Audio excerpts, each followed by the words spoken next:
কথাগুলো মন দিয়া শুনবেন। ইমাম আবু হানিফার জামানায় একজন নাস্তিক ছিল। সে আল্লাহ বলে কেউ যে আছে এইটা বিশ্বাস করত না। সে গ্রামের সবাইকে বলে বেড়াতো আল্লাহ বলে কেউ নাই। কিন্তু গ্রামের সবাই মিলে একদিন তাকে বলে উঠল, আল্লাহ বলে একজন অবশ্যই আছেন, আর এইটা আপনাকে প্রমাণ করে দিবে আমাদের মসজিদের ইমাম। নাস্তিক তখন অবাক হয়ে বলে উঠল, আচ্ছা ঠিক আছে, আপনারা তারিখ দেন, খোলা ময়দানে বিচার হবে, দেখা যাক আপনাদের ইমাম প্রমাণ করতে পারে কিনা যে আল্লাহ যে আছেন।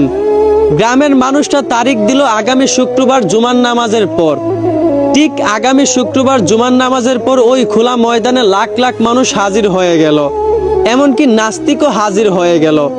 শুধু হাজির ছিলেন না ইমাম আবু হানিফা। নাস্তিক তখন গ্রামের মানুষদেরকে বলতে লাগলো, আপনাদের ইমাম কি প্রমাণ করবে? সে তো এখনো আসে নাই, মনে হয় বয়ে পালিয়ে গেছে। ইমাম আবু হানিফার আসার কথা ছিল 2টা বাজে, কিন্তু উনি আসতে আসতে প্রায় 3টা থেকে 3:30 বেজে যায়। উনি ময়দানে আসতেই নাস্তিক ইমাম আবু হানিফাকে বলে উঠল, আপনি কি প্রমাণ করবেন? আপনার কাছে তো টাইমেরই গুরুত্ব নাই, আপনি আবার আপনার রবের প্রমাণ করবেন? ইমাম আবু হানিফা তখন বলল, আপনি একটু থামেন, আমার এই ময়দানে আসতে দেরি হয়েছে, অবশ্যই তার একটা কারণ আছে। আর কারণটা হলো আমার বাড়ি থেকে এই ময়দান পর্যন্ত আসতে একটা নদী পড়ে, আর ওই নদীটা আমাকে নৌকো দিয়ে পার হতে হয়। কিন্তু আমি যখন আজকে ময়দানে আসার জন্য নদীর পার আসলাম, এসে দেখলাম কোনো নৌকোও নাই, কোনো মাঝিও নাই।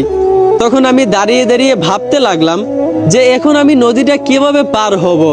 এইভাবে ভাবতে ভাবতে হঠাৎ করে দেখলাম একটা গাছ বাসতে বাসতে আমার সামনে আসলো। হঠাৎ করে দেখলাম আবার সেই গাছ থেকে তক্তাতে পরিণত হয়ে গেল। আবার কিছুক্ষণ পর দেখলাম ওই গাছ থেকে অটোমেটিক তক্তা তৈরি হয়ে গেল। আবার কিছুক্ষণ পর দেখলাম ওই তক্তাগুলো আপনি আপনি জোড়া লেগে একটা নৌকাতে পরিণত হলো। আমি তো অবাক হয়ে গেলাম। তারপর আমি ওই নৌকায় চড়ে নদী পার হয়ে এই ময়দানে আসলাম। মূলত এই জন্যই আমার দেরি হলো। গাছটা আমার সামনে ভেসে আসলো, আপনি আপনি তক্তা হলো, আবার সেই তক্তা থেকে আপনি আপনি একটা নৌকাতে পরিণত হলো। মূলত এই জন্যই আমার দেরি হয়েছে। নাস্তিক তখন ইমাম আবু হানিফাকে বলতে লাগলো, আপনি কি পাগল হয়ে গেছেন নাকি? কোনো নৌকা কি কখনো আপনি আপনি তৈরি হয়ে যায়?